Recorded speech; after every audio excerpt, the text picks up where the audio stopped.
Bonsoir les limiers du mardi, soyez les bienvenus. Notre enquête de ce soir va nous faire toucher du bout des doigts le fantastique et l'ésotérisme.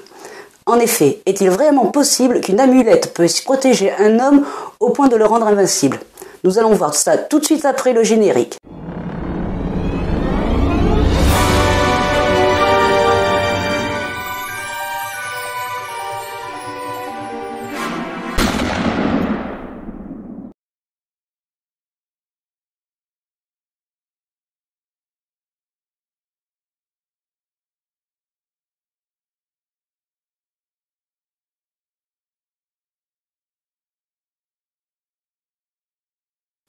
Ce soir, nous allons remonter le temps jusqu'au XVIIIe siècle.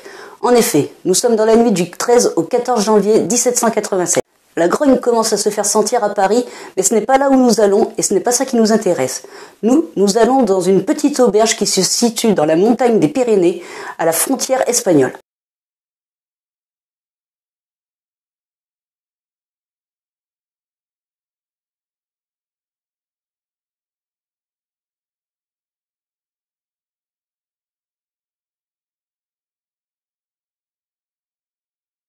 L'auberge de Lizard-Blanc est une auberge isolée dans la montagne. C'est un endroit reculé, très difficile d'accès. Et justement, dans cette nuit du 13 au 14 janvier 1787, il n'y a pour l'instant que 2 personnes qui y résident. La chambre numéro 3 est occupée par Anatole Dosco, l'un des commissaires du roi, qui est en escale dans la région. La chambre numéro 5 est occupée par Sestak. Cet homme est reconnu pour être un aventurier, une sorte de chasseur de tête. Sestak ne cesse de crier haut et fort que personne ne peut le battre, qu'aucun homme ne pourra le tuer, car il est protégé par une amulette pourvue d'une magie qui le protège de toute mort possible.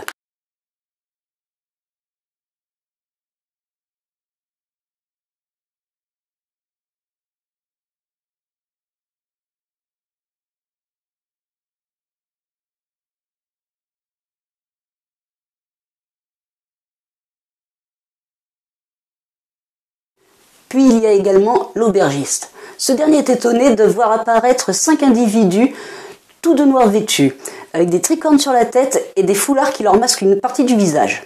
L'un des individus demande une chambre pour les 5 compagnons. L'aubergiste leur donne la chambre numéro 6.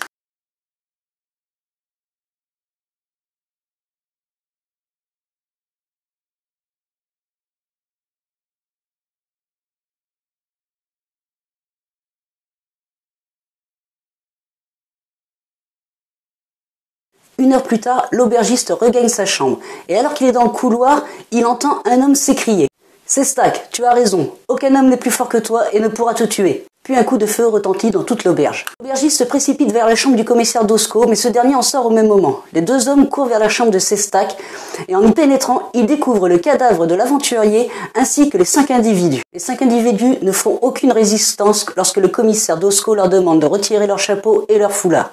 Ces derniers se démasquent, et c'est alors que le commissaire Dosco pointe son arme sur l'assassin.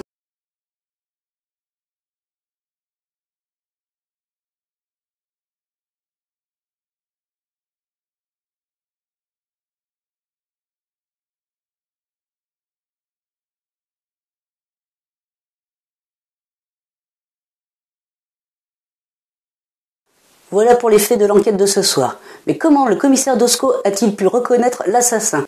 Qui des 5 individus a bien pu tirer sur Sestak? En attendant que l'assassin soit désigné, je vous rappelle que samedi prochain, vous pourrez retrouver le dossier de cette enquête sur mon site internet dans la section Les Limiers du mardi. Je vous mettrai un lien dans la description de cette vidéo. Ensuite, n'hésitez pas à vous abonner à ma chaîne YouTube pour connaître d'autres enquêtes ou des tutos sur l'écriture, voire même quelques événements qui vont se produire sur mes livres ou dans l'art en général. Et n'hésitez pas non plus à partager ces vidéos si ça vous a plu afin de les faire découvrir à vos proches. Bonne enquête à toutes et à tous et à mardi prochain.